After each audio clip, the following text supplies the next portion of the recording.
So this is the Cratrick Powley processor design for CS560. Um, our pipeline is a typical 5-stage pipeline. It fetches the instructions, it grabs the next instruction or branches if you need to. It decodes the next instruction. It retrieves any kind of appropriate operands, one or two, or sign extends the immediate value. And then it executes depending on the operation that you want to perform, writes back to memory or loads back a value from memory, and it write backs the contents of the execution into a register if you need to. These are the MIPS instructions that we decided to go with. It's mostly a subset of MIPS. There are some additional instructions, which we'll get to. So mathematically, we support add immediate unsigned, which just adds a register to an immediate value that's passed in as part of the instruction. Add unsigned just takes two registers and stores the addition into a destination register. Divide will divide two registers, store the quotient into the destination register and the remainder into a special purpose register, which we call overflow. And multiply multiplies two registers, storing them in a destination, and any overflow goes into the overflow register. We also support shifting left and right, so the combination of an add immediate unsigned and a shift left logical lets us fill up an entire 32-bit word and only two instructions. And then we also have a comparison operation, set less than, which will set the destination register to 1 if the first source is less than the second source. And then logic operations and immediate, not, or immediate, and XOR are all fairly obvious. The immediate versions take an immediate, the others take two registers. Control flow, we have branch equals, branch not equals, which are pretty obviously branching operations, and then end, which signifies that a thread has ended and has no more instructions to process. Memory operations are load word immediate and store word immediate. Loading just takes an immediate offset of a register and loads the value of the memory location into destination register. Store word stores the register into an offset of some other register. Register operations, we have move, which just copies one register to another, and move P, which moves a special purpose register into a general purpose register. And then we have no op, which performs no operation. So each of our instruction words is 32 bits. Not all of those 32 bits are used in each instruction. The opcode takes 6 bits. Each register location is represented with 5 bits, and immediate values are 16 bits in the instructions, and then are sign extended when they're passed to the ALU. We have 5 different addressing modes. The first is RIR, which takes a register, source register, and an immediate, and so that's for things like add immediate, where you need a source register and an immediate, and those values are added together and stored in the destination register. Then we have RRR, which takes 3 registers, so if the operation works on 2 registers, it stores it in the third. RRI takes 2 source registers and an immediate. It's different than RIR in that the 2 registers are both source registers, and this is used for the branching operations.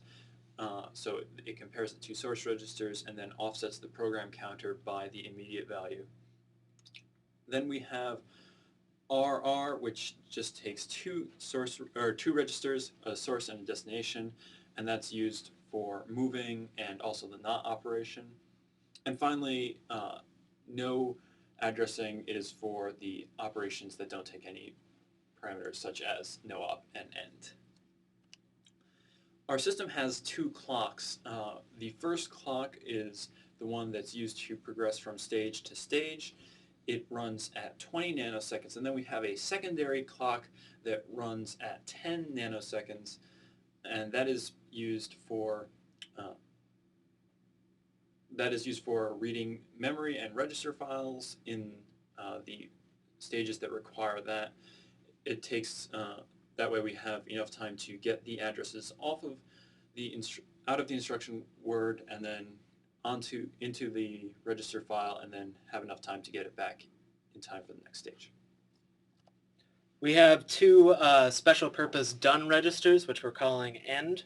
Essentially what end means is if N0 is set to true, then that means that context 0 has finished its execution, and likewise for N1. And if it's false, then that means that context 0 is still processing.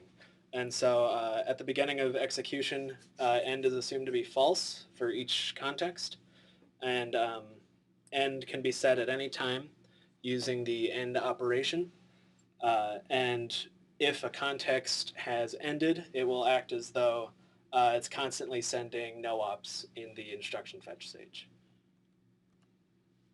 For our processor, we decided to go with a fine-grained context model, which means that our processor will switch context after every clock cycle.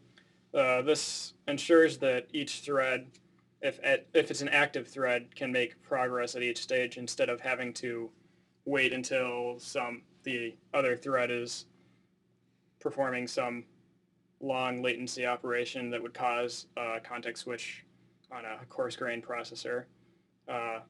This reduces the throughput hit on branching operations because we have the other thread's instruction in the pipeline, so we have a little more time to compute the location of the branching offset and do the things we need to do in the pipeline. And kind of the same thought, this allows a little more slack when a memory reference is made, and that when a memory reference occurs, we don't have to have that value ready for the pipeline until one cycle has already completed for the other thread context to progress.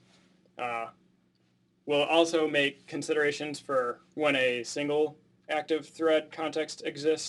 So for this, we'll have to have forwarding between stages when dependencies exist, and make sure that we protect the pipeline from making progress when invalid values are being referenced. So if we have a memory access, we'll wait until that memory access is resolved before keeping on the pipeline. As Austin mentioned, we have the end register, and when that is asserted, then only one thread context is running. We also plan to handle data hazards by associating an OK to read flag with each register in each context. And so if OK to read is set to false, then that means that it is not OK to read this because some other operation wants to change its value. It's the destination of some earlier operation that's not yet finished. And these will be set in the ID stage to false, and they will be set back to true in the write back stage. So to help us debug our simulator or our chip, we have two programs, the assembler and the simulator. Both are written in Java. The assembler takes text input and then has a number of different text outputs, so you can output in decimal, binary, hexadecimal, whatever you want. And the assembler has the added features of being able to strip comments and resolve loop labels and input the appropriate offset. And this just makes our assembly a lot easier to read. And then we have our chip simulator, which is based on the same architecture, and we use that for debugging the assembly. And it simulates all the registers and memory within the chip, and that way we can check our control flow and the math that goes on. Okay, that's about it.